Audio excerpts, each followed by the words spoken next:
can't just start the video like this. Something's got to happen at the start. Hiya, I'm Stephen Monkey Mason and welcome to my top 20 movies in the 1990s. Now this was harder to do than the fucking 80s list, honestly. Oh, see what happened? In the 80s, videos was just really reaching its high point. Now by the time the 90s came along, video rental shops were everywhere. But what you've got to understand is video rental shops got videos before they came out to buy.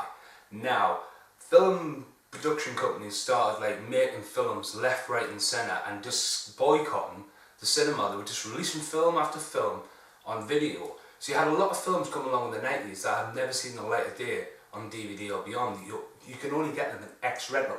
Now I've got a few examples in my top 20 list, but at the start of the 90s, the development of discs were coming along. Now laser discs were the first on the market. This is my Lost Boys laser disc, and look at the size of that. I can see myself in there. Laser discs were massive, the players were huge, but video was becoming like a dead format really, but it survived another 10 years because Laserdisc didn't really take off, especially in the UK. Now later on in the 90s, DVD became so dominant that it completely killed video within a span of a year once it established itself from rental to buying and piracy. So you can never copy a video, you know, but digital copies, DVDs, burning transfers, the rise of the internet was the death of the video basically. Yes, Concert used to have free video shops to rent videos from. It now has none. Literally none. So let's get this started. Let's have some big text saying this is the top 20 films of the 1990s and some epic crash with videos. Say I don't plan stuff, say at the start of this video I can't start the video like this, I'll jump through the videos and sit down and go, hi, I'm Stephen Monkey Mason. Go on an epic rant and go, right, let's cut to some Crash Bang Wallop, and I was just like, shit, I was watching the video footage and going, fuck. So here I am filming Alternative 2 and I need a Crash Bang Wallop.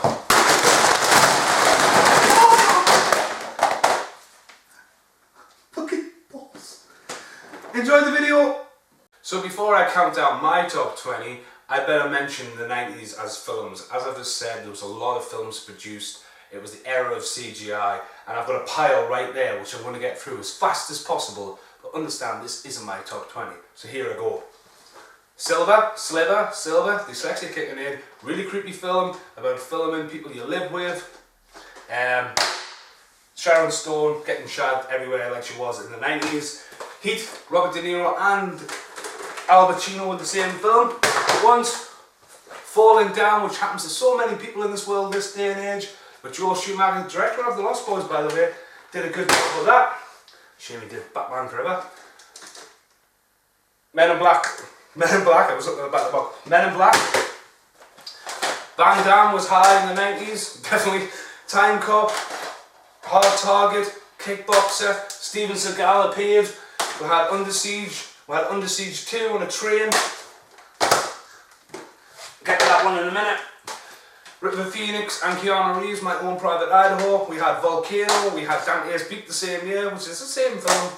Classic film. Frighteners, Steelbook there. Put that up there next to Snarf. Batman Returns, Tim Burton's creepy Batman. We had the rise of Leonardo DiCaprio in the 90s with the very true life story of Basketball Diaries, which also stars Mark Wahlberg. This should be released on DVD and should be seen. The Brothers in Destruction here, Charlie Sheen and Emilio Estevez, Men at Work comedy, good comedy. Mallrats, Predator 2, fucking hell. We had all-star cast of Sneakers, we had Sergeant Bilko, that could have been 2000s films, I'm not sure. We had Son-in-Law, Passenger 57, White Men Can't Jump, Rising Sun, that fucking Godzilla. And we have Lawnmower Man, which is breakthrough. That was one of the films that came along at the start of the 90s, what made people go, wow, look at that. And then we look at it now and go, fucking hell, that's terrible. But Lawnmower Man had a lot going for it. A remake really could be made now, definitely about Lawnmower Man. Right, what else we got? Starship Troopers, brilliant film. Fair Game, Cindy Crawford getting boobies out. Drive, not this Ryan Gosling.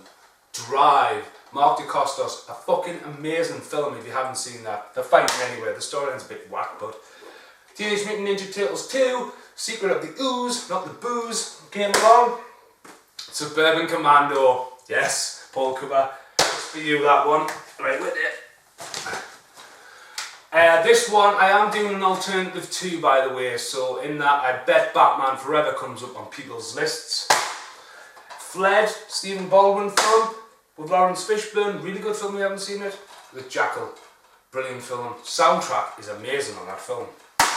Waterworld, could have mentioned Waterworld. More Money, Truman Show, is that 1990? I'm sure it is. Edward, Street Fighter. Don't know why that's there for. Actually, I was meant to do it with someone else. Fucking knows. See, I'm not even planning this. Bill and Ted 2 or Bill and Ted's Bogus Journey. Death Becomes Her. The Coneheads, which pretty much opened the door for Adam Sandler to come along in this world. I'm not done yet. The Relic, Demolition Man, Brick Mail, God bless you. Drop Dead Fred. One of the funniest spoof films ever made. Loaded Weapon 1. It is actually called Loaded Weapon 1. Bram Stoker's Dracula. Event Horizon. Fucking eerie film. Just going to mention this, The Good Son with Macaulay Culkin and Elijah Wood. Now, this came out not long after Home Alone, but in the UK it didn't get released for many years later because of an incident in the early 90s. Very creepy film. But I look at this film now as a passing of the torch. Not that Macaulay Culkin did much after that. Elijah Wood. Now, he went on to do films like North with Bruce Willis dressed as a pink bunny rabbit. But Elijah Wood's one of the biggest actors now of all time. He's definitely one of the most established child stars ever. Hudson Hawk, genius film. Hated by many. Stir of Echoes, creepy as shit. Murder in the First, tremendous film. Interview with a Vampire, big film for the 90s. Hate Tom Cruise. Mixed Knots, if you've seen that, I laugh my head off at that film because it's just funny. Hook. CB4, brilliant parody of the NWA, if you haven't seen that. Candyman. Edward Scissorhands. Snow Patrol, brilliant film. Pretty much Police Academy on the snow slopes. Snow slopes? Ski slopes, that's the one. Judgment Night. Fucking hell. I want to try and get through these quicker. Johnny Mnemonic. Fucking Godzilla. Vanishing. Eerie film that. Romeo and Juliet was done. Last Man Standing. I fucking wait that side of the screen out. I love the front cover of this. It's fucking brilliant. Especially when I used to have a UV light in my room. Stands out like a motherfucker. Fortress. Christopher Lambert is back. And he still looks like he's looking for France in there. Yeah. I'm not going to go too much in that. Deep Rising. I'm sure that was a 90s film. 97-ish. I'm sure. Stephen Sommers' first feature film, I think. Brilliant film. Right. Really done. American History X. Wow. Got to see and believe that. Britain had a rise of films in the 90s with Lock, Stock and Two Smoking Barrels. We have Universal Soldier. We now have Universal Soldier Return. Universal Soldier Regeneration. Universal Soldier Day of Reckoning with Scott Adkins in. Van Damme's in all of them. Dolph Lundgren's in 3 out of 4 of them. I have no idea what's going on with that series. Tank Girl. Spawn. The fucking Flintstones. Assassins. Hot Shots Part 2. Ransom was a good film. Clerks, Kevin Smith came along. Bill and Ted's Bogus Journey again. Not in my top 20, The Matrix. That isn't my top 20, put that down there. Fucked up there. Forrest Gump. Last Action Hero. Desperado.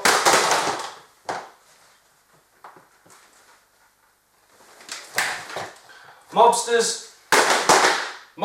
Why have I got 2 copies of them? It's like Deja Vu with the fucking Interspace. Hard Rain. On video, Hard Rain on DVD. Idle Hands. Fucking brilliant film for the 90s that. Fear and Loathing in Las Vegas. Galaxy Quest. Fucking brilliant film that. Young Guns 2. Groundhog's Day. It's Groundhog's Day. But that's there in case I need a couple of swords. Usual Suspects didn't make my top 20. Young Guns 2, DVD. Broken Arrow. Last Man Standing on DVD. Galaxy Quest DVD. I should have really organised these. Dumb and Dumber, not in my top 20. 90s. What the fuck? Casper. No, it's not. Just Casper. In a joke. Passion of Darkly Noon. Have you ever heard of that? Because if you haven't, watch it. Because Brendan Fraser is a right creep. Really, really creepy film. And last but not least is Darkman. Yes, you up there, Darkman. If we didn't have Darkman, we wouldn't have had Spider-Man. Darkman was a very creepy film with Liam Neeson in it, by the way. Went on to have 2 sequels, but they're probably going to get remade. So, after all of them, are you counting there? Because the pile on the floor is ridiculous. Let's get to number 20. At number 20, it is. In at number 20 is The Mask. Now, Mask is in at number 20 for 2 reasons. One, it was Jim Carrey's breakout role. Yes, Ace Ventura came out just before that. Dumb and Dumber followed, and Batman Forever followed after that. But Jim Carrey really broke out with his character with The Mask. It's a Mask on video, a Mask on DVD. But I love The Mask because of these. Does anyone know what these are? These are the original graphic novels of The Mask, which are absolutely brutal. Follow the same Steinline. It's called Steiner. Follow the same storyline as the film, sort of, but then takes a very twist and graphic turn. I mean, some of the stuff in this is absolutely brutal. The Mask was originally meant to be a horror film by New Line, but they went in the comic direction with Jim Carrey. But yeah, The Mask is brilliant. I've had them since the early 90s. I just thought he was cool when I first saw him. And then I seen the film was coming out, and then Jim Carrey was going to be in it. Because, I mean, all Jim Carrey was in a lot of films before Ace Ventura, but Ace Ventura came along, everyone went, what the fuck? Especially in the UK. And then The Mask came. So that was number 20. At number 19, see, I haven't got the video boxes this time, but so, anyway, number 19. In at number 19 is a double entry. Now, they're a completely different film, but they're a very similar film, if you get what I mean. I'm talking about Goodfellas and Casino. I didn't want to leave these 2 films out of the top 20. It was going to be either one or the other, and I went, fuck it, let's just have 2 together. I don't like gangster films, honestly. I'm not a big gangster person. I'm not a big gangster fan. I've only just recently seen Scarface, believe it or not. But Goodfellas is an amazing story. The direction, the acting, everything about it is absolutely brilliant. And Joe Pesci is fucking terrifying. And a couple of years later they made Casino. Now Casino, it's very similar. Obviously Ray Liotta is not in it, but Robert De Niro is in it and gives a good performance. But again, Joe Pesci is terrifying in the movie. Absolutely brilliant. He hasn't worked the last couple of years in movies and stuff like that. I would have loved to see him in The Departed and stuff like that, but Martin Scorsese, with them 2 films there, I think they're an absolute work of art, and both deserve to be in my top 20 together as one. I know the class Mean Streets as the first one, and the 3 of them together a trilogy, but for that I'm just sticking with Goodfellas and Casino. Number 18 is sort of a double entry again. I'm really happy to double up. After all that, I'm happy to double up for my top 20. But I'm doubling up my reason for difference here. Now, first off, it's Boys in the Hood. Boys in the Hood is an absolute fucking statement of a film, especially for the early 90s. Ice Cube, Cuba Gooding Jr., but John Singleton, the director, he really fucking made America and the world wake up about Compton. And Ice Cube is brilliant in it. Now, also in this number is Friday. DVD and video, because Ice Cube went from being this hard-ass gangster, which he probably is in real life, to showing that he had really good acting talent and could be funny as fuck. Now, Friday is one of the most asked for films around, and it's discontinued. You cannot walk into a shop in the UK and buy Friday, for some strange reason. But yes, in at that number is Boys in the Hood and Friday, and just a quick mention to another film, Higher Learning, which is also directed by John Singleton, also stars Ice Cube, and it's another film you can't just walk in and buy in the street. But this has a massive cast. Lawrence Fishburne's back in it from Boys in the Hood, Michael Rappaport's in there, there's a lot of really uprising actors in it, and it tells a really dark story about college in America. So that's the next entry. Let's get to the next one. Number 17. It's The Fifth Element. I was tempted to put this in number 5, but no. Fifth Element on video, DVD, and Blu-ray. Notice how the covers completely change every time. There is a steelbook, but I wasn't too fussed about the steelbook, to be honest with you, because I wasn't really impressed with Fifth Element on Blu-ray. I thought it was going to look amazing, but I think I prefer the video, to be honest with you. But no, I think the Fifth Element, when it came along, especially I was in London when that film came out, and I just remember in the London Underground, and just the Fifth Element poster down the subways and stuff. The film was huge. Visual effects were very groundbreaking for the time. Bruce Willis dyed his hair fucking blonde, but Bruce Willis showed that in the next decade of the 90s he was still a top star. Mila Jovovich is in there. So the first time she's going to be in this entry. Chris Tucker's in that film. So is Chris Evans. Lee Evans. Is that the ginger one? Sorry Jack, I know you're my ginger friend, but anyway. Number 16 is the first entry for Christian Slater in this countdown. There's going to be a few of him. True Romance, written by Quentin Tarantino, directed by Tony Scott. If you look there, the video, the DVD and the Blu-ray all have the same cover. The original rental video, which I do not own, has a black cover and like cards scattered across with all the different cast. Now this has a massive cast. Not only have you got Christian Slater, Patricia Arquette, it's also got Dennis Hopper in, Val Kilmer, Gary Oldman, Brad Pitt and Christopher Walken. And it's got loads of other cameos in. Samuel L. Jackson's in there, that's what I'm fucking on about. The back cover of there, we'll be putting stuff up in that corner there. But yeah, that was the original cover on the back. I love this film, it's gruesome, it's fucking good. And it's also really good on a Blu-ray to listen to Quentin Tarantino's commentary all them years later. So yeah, Pulp Fiction. True Romance. Pulp Fiction's not my top 20. Hey, didn't even mention Pulp Fiction. I do admire Quentin Tarantino, but True Romance is in at that number. Like Natural Born Killers as well, that could be in there, but no, it's True Romance. Next number before I fuck someone else up. Number 15. I did say he was going to appear in this countdown more than once. It's Christian Slater again. But this countdown is about... See, when I was on at the start, when I was on about films that come out to rent and don't come out to buy, and then haven't come out on DVD, and haven't come out on Blu-ray, they've just got lost. Now Christian Slater in the 90s was shit hot. He had a rough beginning in the 80s, appeared in some films, but in the 90s, man, he was in Interview with a Vampire gone down there, True Romance, and then these two. First up, Pump Up the Volume. Fucking brilliant film.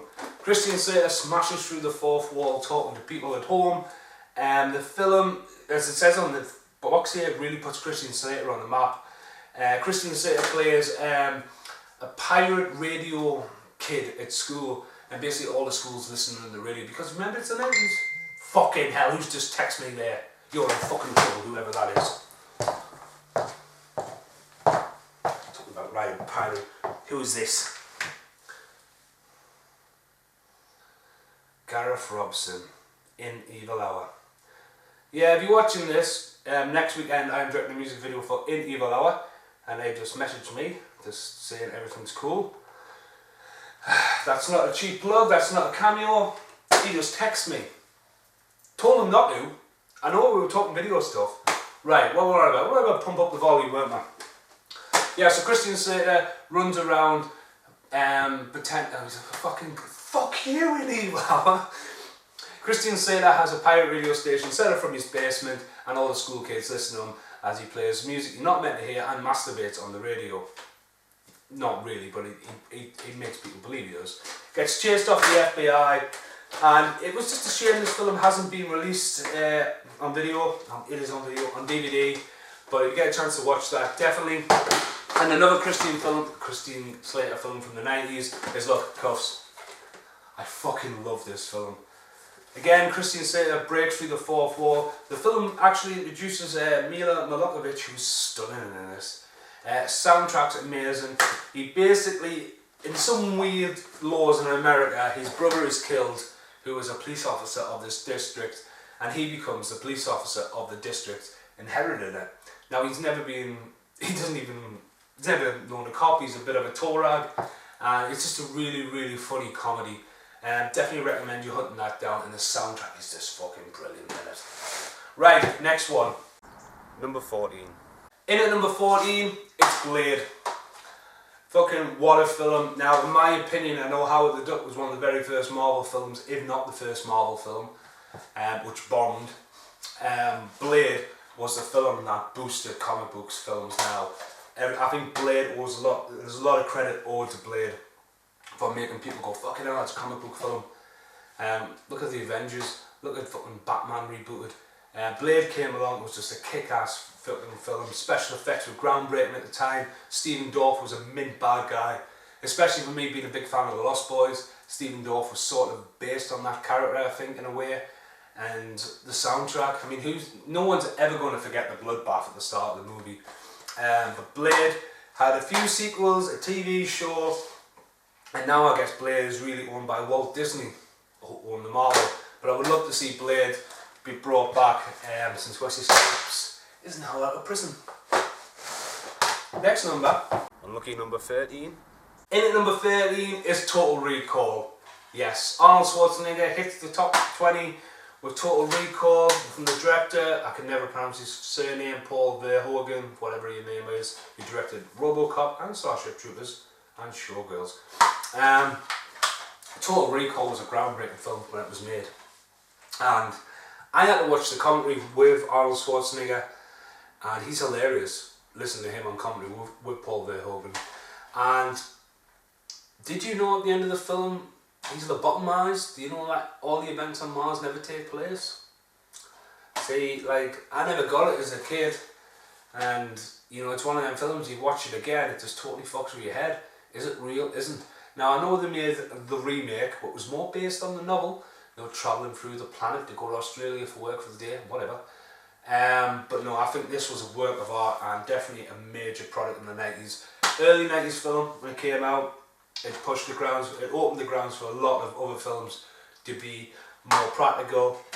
The special effects combining raised screen projection, green screen, blue screen, whatever you want to call it. And I think Arnold Schwarzenegger was very bold. He was adamant to get this film made as he actually bought the script rights to get it done. And yeah, I actually love that film. And I need to watch it again to work out what the fuck really goes on. Number 12. Right, in at number 12, in at number 12, in at number 12, in at number 12, in at number 12, in at number 12, in at number 12, in at number 12, in at number 12, in at number 12, in at number 12, in at number 12. It's 12 Monkeys is in at number 12. My God, I love this film. And again, it's a bit like Total Recall. Like, what the fuck's really going on? Is it all going on in Bruce Willis's head? Yeah, if you listen to Terry Gilliam's commentary, there's always something that makes you feel like you're trapped. The film was a very bold film for Bruce Willis to do, as he was still coming off Die Hard with a vengeance. And I think it was just after Fifth Element, maybe. But yeah, 12 Monkeys was released. I love the artwork. Brad Pitt, the main steals this film. He is absolutely hilarious in it. And 12 Monkeys has recently been turned into a TV show, which I haven't seen yet, and which probably only have one series. It's been released on Blu-ray. I have no fucking idea where my video is, but I've actually just went out and bought the limited edition artwork, which I haven't opened. So I'm going to open it right now. There's an extra. So on here is in the box. Yep, it's a black cover compared to this black cover, but instead of having the Monkeys logo on, it's got Bruce Willis, the actress in it, I forget her name, and Brad Pitt, and it has some art cards with it, which is really cool. So yeah. Oh, so it has some art cards, but the double-sided, so you couldn't really do anything with them. So it has different covers there. 12 Monkeys, 12 Monkeys, 12 Monkeys, 12 Monkeys. I'm not going to go down the road again. So there's some original artwork there, but I really love that film. And definitely really a film that put Brad Pitt on the map as well. So yeah, in at number 12 was the 12 Monkeys. Number 11. In at number 11, it is Die Hard with a Vengeance. Yes, Die Hard on Blu-ray, Die Hard on DVD, the trilogy box set. I looked high and low, to be honest with you, for my video box of Die Hard, and I can't find it anywhere. The reason why I mention that is, obviously, that's what we're coming to know on Blu-ray as a colour. And obviously, I've been wiping the side of the screen out. Just next to it says Willis, you can see the trade towers in there, and I love that imagery for Die Hard 3. You had Bruce Willis, Jeremy Irons, Samuel L. Jackson, the whole striping across, orange effect. Die Hard 3 was mint because Die Hard 2 was pretty much a clone of Die Hard. You know, it was fast tracked out a year later after the first film hit big. And Die Hard 3 came along a lot later. And just to put John McClane not only in his own environment where he's not out of place, where he doesn't know the place, to have him in New York. You watch that film now and you've got to realise it was all filmed in New York. It's not like when the tournament was made, we went to Bulgaria for fucking 3 months, filmed in Bulgaria and make it look like the northeast of England. No, Die Hard 3 was all filmed in New York. Great scenes, great comedy, big action. Should have been 18. Should have been. But yeah, in at number 11, it's Die Hard with a Vengeance. Right, we're down to the top 10, so here is number 10. In at number 10, it's the Gremlins. Not that Gremlins, Gremlins 2, the new batch. It's gotta be. Cannot have a top 20 films of the 90s and not have the Gremlins in. Gremlins 2, I rant on about Gremlins 2 a lot in my tribute videos I do. There's a playlist on my YouTube page of all the tribute videos where I talk about all these fucking colours and shit like that. Gremlins 2 is a brilliant sequel because it just takes the piss out of the original perfectly. Directed by Joe Dante with a lot of the returning cast, but this time set in New York, and basically takes it to the next level of stupidity. Keeps the myth of the Gremlins alive, introduces a lot of new characters like the Lightning Gremlin or the Cabbage Gremlin or the Salad Gremlin, whatever you want to call them, and also the Batman Gremlin. And the film starts off with Daffy Duck and Bugs Bunny at the start, so what more could you ask? Brilliant comedy, not released on Blu-ray yet, and yes, they are remaking the Gremlins. That's why I've looked at my tribute videos and did a remake of my own Gremlins video, because they're remaking the Gremlins.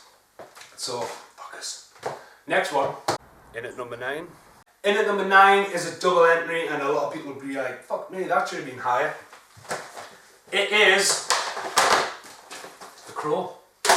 Crow is in at number 9. Brandon Lee's last film. Brilliant film, very dark. The imagery of the Crow has been carried on ever since, mimicked into stuff like Restless Sting's idea. They've tried making numerous sequels which have all completely dropped their asses. But The Crow was an amazing film. Revenge story, paint your face, go out on Halloween, or Devil's Night I think it is, the night before Halloween. Brilliant film. Such a tragedy that Brandon Lee lost his life while filming this, but loads of people love this. Not many people love or even know about this film. Dark City. Same director, I can never pronounce his name right, Alex Proyas. Proyas, you're getting called Alex Proyas. That'll probably not be a name. This is a very, very eerie, creepy film. Massive cast, including Kiefer Sutherland in there as well. The story about people who wake up and don't know what's going on, and at night time aliens rearrange the city while they sleep, and then one guy wakes up while they're trying to sort his memory out, then tries to work out who he is, and it's just a brilliant film. It pretty much did get lost. It's one of the finest science fiction films I've ever seen. It definitely begs for second viewing.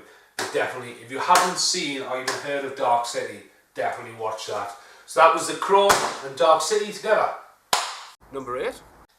Adam Sandler exploded in the late 90s. He had stuff like Happy Gilmore, Wedding Singer, Billy Madison. It was the rise of Adam Sandler. But I had to pick one of his films for this, and it's Airheads. I love this film. Adam Sandler, Brendan Fraser, Steve Buscemi. I never know why, out of all the people who've like cameoed crossover back to Adam Sandler, Brendan Fraser's never been involved. But Chris Farley's in this. This is a brilliant film. It's a story about a band called the Lone Rangers, even though there's 3 of them. And basically, their idea to get their music on the air, which you could never remake because you would never get away with it in this day and age, is take over a radio station with water pistols. And it's just an outlandish comedy. Great gags, fucking amazing soundtrack.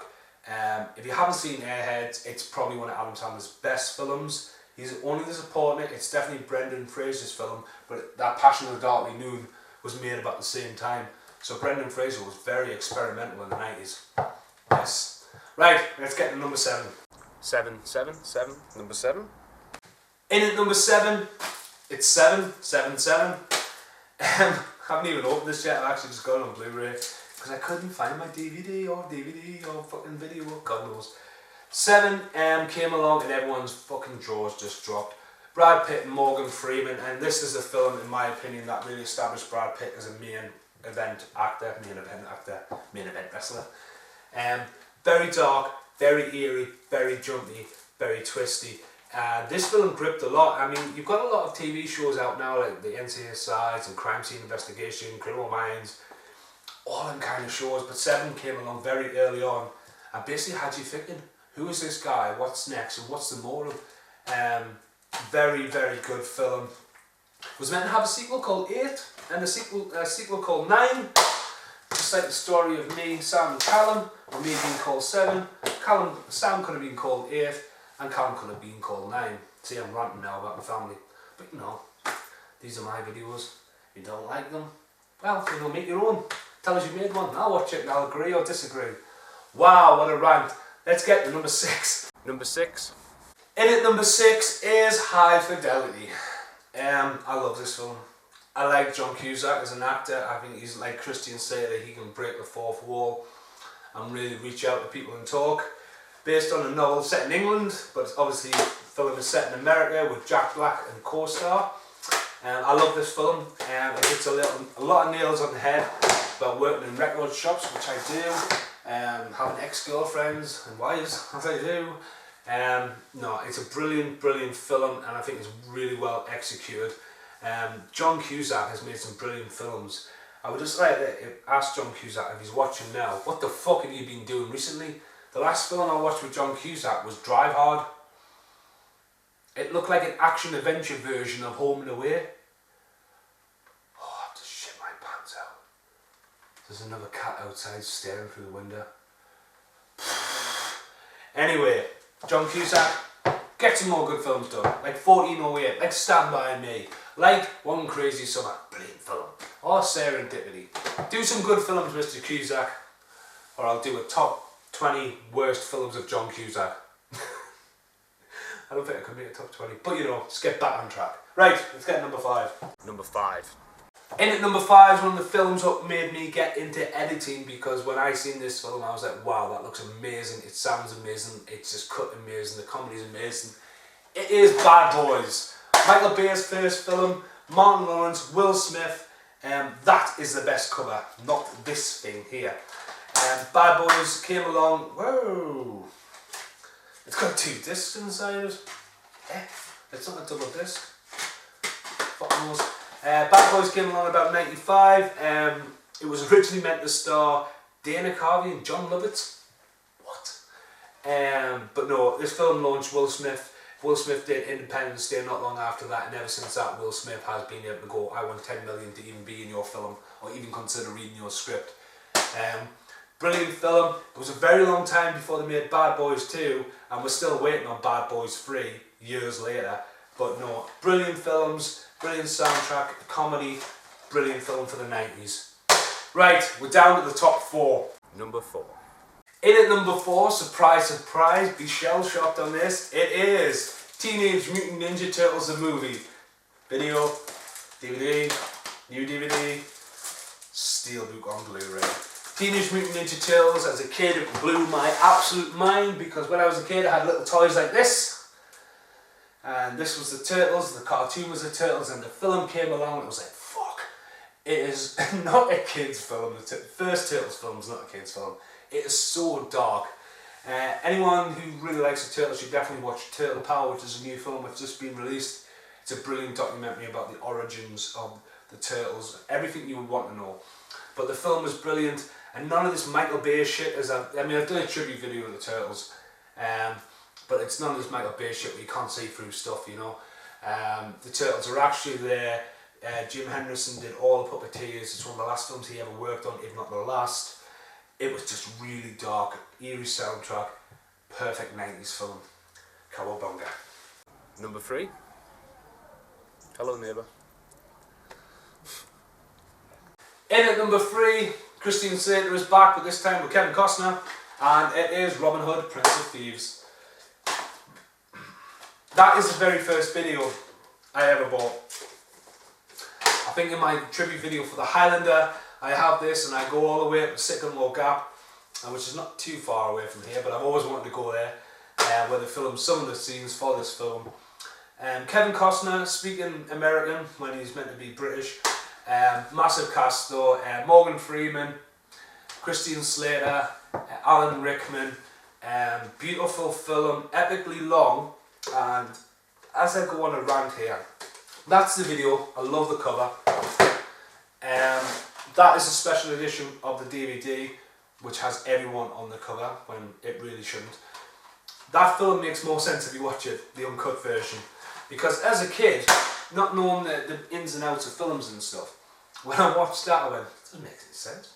But when you watch the director's cut, it does make sense. It goes, why is Robin Hood wet for one reason?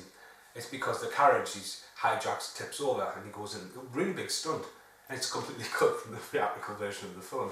So yeah, and it's also weird and creepy as Alan Rickman's witch woman is his mother or some kind of creepy fucking sexual thing going on there. Yeah, whatever, watch that. Right, down to the top two, and after all these fucking films, what could be two and what could be one? Number two. In at number two, it's Tremors. Yes, Tremors. Yes, Tremors 3, Tremors 1, 2 and 3. Tremors 1, 2, 3 and 4 on Blu-ray. And Monday coming is Tremors 5 on Blu-ray, which I can't wait. I couldn't wait to film this right now, because as I said before, when Mr. In Evil Hour interrupted, I'm doing a music video next week, and I should have waited because then Tremors 5 would have been out. I'm that excited, you know, because like Tremors is a cult following of a film. If you don't know what Tremors is, let me quickly explain. That there looks like the cover of Jaws, basically. Now you're not safe on land, basically. Let's take the idea of Jaws, and it's our big giant sandworms.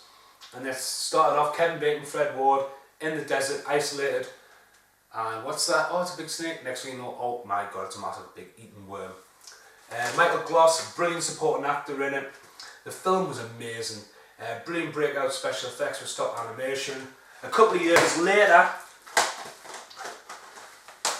the cover's very similar, Kevin Bacon's name.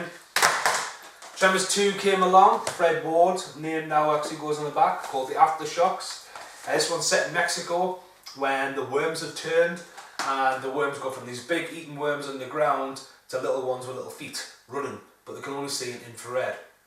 Like in the big worms, they can only hear stuff. So it was a good twist, really good comedy, straight out in video. Then Tremors 3 came along, Michael Gloss's name's on here, see, you know what I mean? The first film had Kevin Bacon, Fred Ward and Michael Gloss. Now, as they've gone down, they've changed the names to suit the person in it. This was set back in the original town. A lot of the cast who weren't doing anything reappeared in it. Really funny. The worms run on the little feet again, they are worms, but then they start to fly, called ass blasters. Now, yeah, they get a bit weird. And then Tremors 4, The Legend Begins, which is a prequel set in the West, which didn't work. I haven't even opened it on Blu-ray yet. They also made a TV show, Tremors, with Michael Gloss. And Tremors 5 is out on Monday. So yes, Tremors in at number 2. I love Tremors. Definitely love Tremors. And now it's time for number 1. And at number 1. In at number 1, what else could it be for the 90s? It's Jurassic Park. Now, Steven Spielberg directed Jaws, he's done some other stuff, but Steven Spielberg created Jurassic Park, and he also did Schindler's List the same year while he was waiting for all the special effects for Jurassic Park to be done. Jurassic Park is an amazing film. For the time it was made, you know, the T-Rex, the Raptors were all made just like the Jaws puppet was, but then they used CGI. The film is terrifying. I went to see this at the pictures more than once. I actually went to see the sequel, The Lost World, when I lived in New Zealand, so that was pretty mental. But the film's amazing, soundtrack's amazing, special effects are amazing, cast is amazing. Only problem is, the book is better. I recently read the book, and the book basically starts as the second film starts, but all the stuff what's in the third film, like the bird cage, or the little T-Rex from the second film, or floating down the river, or the attack in the water, it's all in the original book. Like Michael Crichton's book is amazing, but the film Yeah, the book is amazing, but the film is definitely brilliant, a work of art. Now out on Blu-ray, got remastered and restored, it's all in 3D, and I went to see Jurassic World at the Pictures not long ago, and I thought that was fucking amazing. So yeah, #1 film of the 1990s is Jurassic Park. Now, I've got a couple of honourable mentions.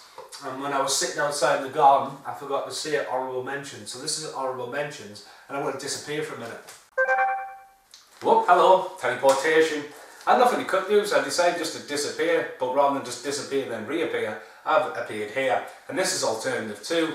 I'm filming that tonight. Well, I'm just about to start filming Alternative 2, which is all the countdowns of my friends list. But I might as well tell you about Tremors 5, what came out today. Wipe the side of that screen out. Tremors 5, Michael Gross, Jamie Kennedy, Tremors 5, Bloodlines. That's the first time the film's ever been double-barreled. Jamie Kennedy was a breakout star in the 90s because he was in Scream, Romeo and Juliet, Small Role and As Good As It Gets, went on to be in Son of the Mask, but it also has a Jamie Kennedy experience that's well worth watching. So I can't wait to watch that tomorrow. Can't watch it tonight because I'm filming this and then go and edit the top 20 movies of the 1990s. So let's get back to the top movies of the 1990s. Goodbye. Right, I'm back. Sorry, I had to walk over there and get them because I had nothing else to cut there, so I thought, well, I'll just disappear. Before I talk about my honourable mentions out of all these videos and stuff like this, when I was on about X Rentals, some of the videos used to do, which used to fuck people's heads up. Street Fighter, for example. Nice cover.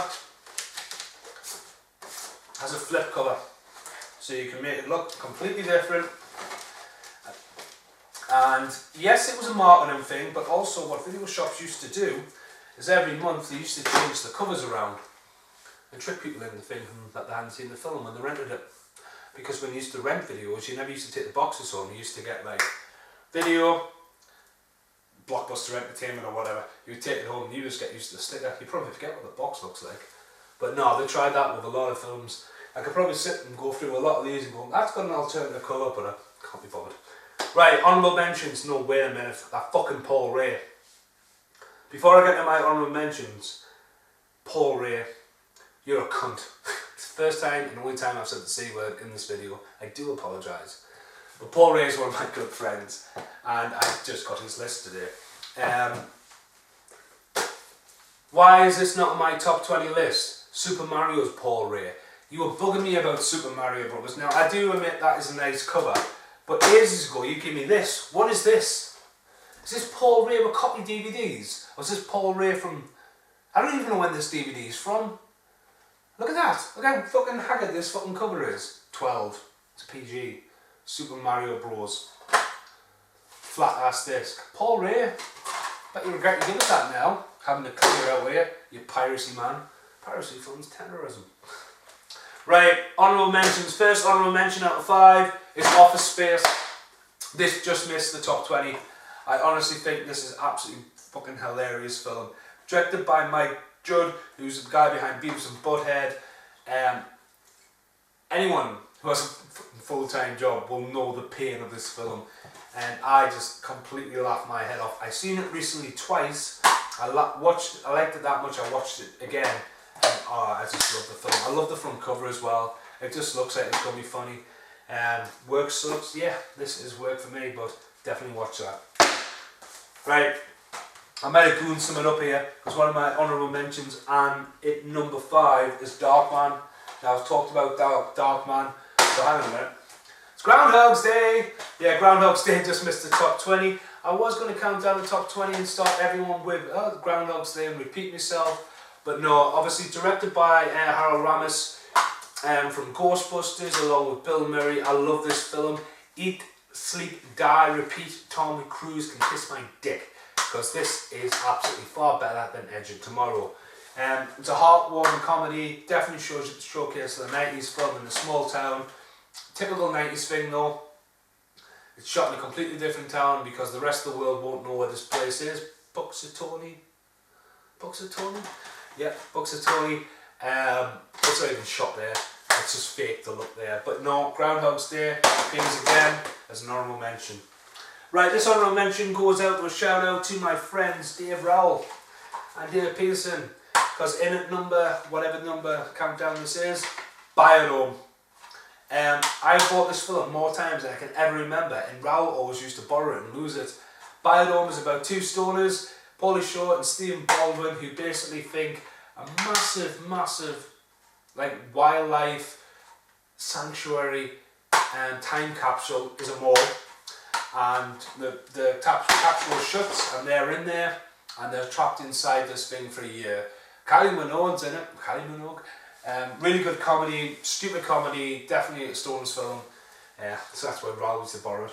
Sorry, Raoul. But yeah, Biodome. Mint soundtrack as well though. Right, next honourable mention. I don't know how it didn't get mentioned before. Speed. Definitely Speed.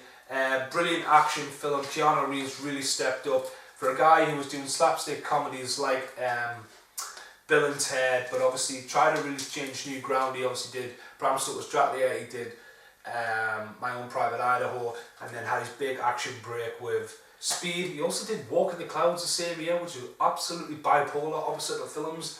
But Speed is a really good action film, and it was good to see a new star like get a role, because typically it would have been Bruce Willis, Arnold Schwarzenegger, Sylvester Stallone, that kind of clientele for that role. But no, Sandra Bullock, big breakout role for her, even though she was in that Vanishing film which gets buried in a box. But Speed was a good film. Speed 2, Cruise Control, fucking hell, let's just end that right there.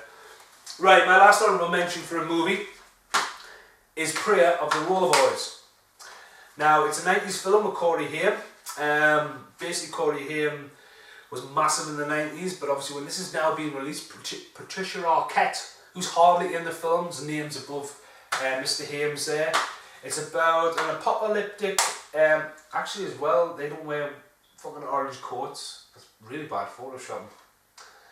A really bad Photoshop box. Anyway, the world's ended and the roller boys own everything. Yes, a gang on rollerblades. And they sell the drugs and everyone's into the drugs. It's got a real like eerie urban feel as a film. It's got some great stunt skating. And yeah, it's just a really good 90s film. Really good 90s film. Right, my last honourable mention, because it's not technically a movie, and I've got something to prove on this one as well. It's It. One for Jack Sharp there. It. It is a 2-part TV series, but on video, it's one big ass-long story. Wow, that is huge. The tape reel on that. Terrifying. Scared people for clowns for life. Stephen King. Stephen King's done some great movies. See, Jack, I got that right. It wasn't Steven Spielberg, it was Stephen King. It was a brilliant film, and it is out on DVD. It is also getting remade. Can you believe that? It is. But when DVDs first came along, and this is one of the very few DVDs you can still buy on the open market like this. When DVDs first came along, they came with no font on the disc, because the films were on both sided discs. You have to turn this disc over halfway through. The amount of people I've had a conversation with going, there's only half a film on there, mate, I want my money back. Whatever, turn the disc over. I don't want it. Turn the disc over. The film's not very good, it doesn't even have a start. Turn the disc over and start again. Yes, that's what DVDs used to be like. Right, I've been Stephen Monkey Mason. This has been an epic rant. This has been an epic night, because all this has been done tonight. I am doing Alternative 2 in a couple of days' time. Now, if you haven't seen my top 20 countdown of the 80s, watch that. But with that video comes another video called Alternative, where in that video I read out lists of Paul Ray, Gordon and Casper, as they give me top 20 films of their choice, and these are friends I totally respect with films, and I have no idea what I'm about to read. So them three will be back for Alternative 2. But Big Dave, who's Casper's right-hand man at work, he has got a 90s list. He was the first person to submit a 90s list. Mr. David Sluggy Johnson, that man who hasn't seen the Goonies, has given a list, and that is just pure going to be cheese. It's going to have stuff, I can probably predict it now, it's going to have stuff like fucking Aladdin and fucking Lion King. It'll be like a Jim Ferry bumfest and stuff like that. And Mr. Jack has sent me a list as well, so it'll be interesting to see what Jack has put on his list. And he probably has It on there, because I got a picture the other night of him watching It. I'm talking absolute shit. Thanks for watching. Goodbye. midges everywhere out here.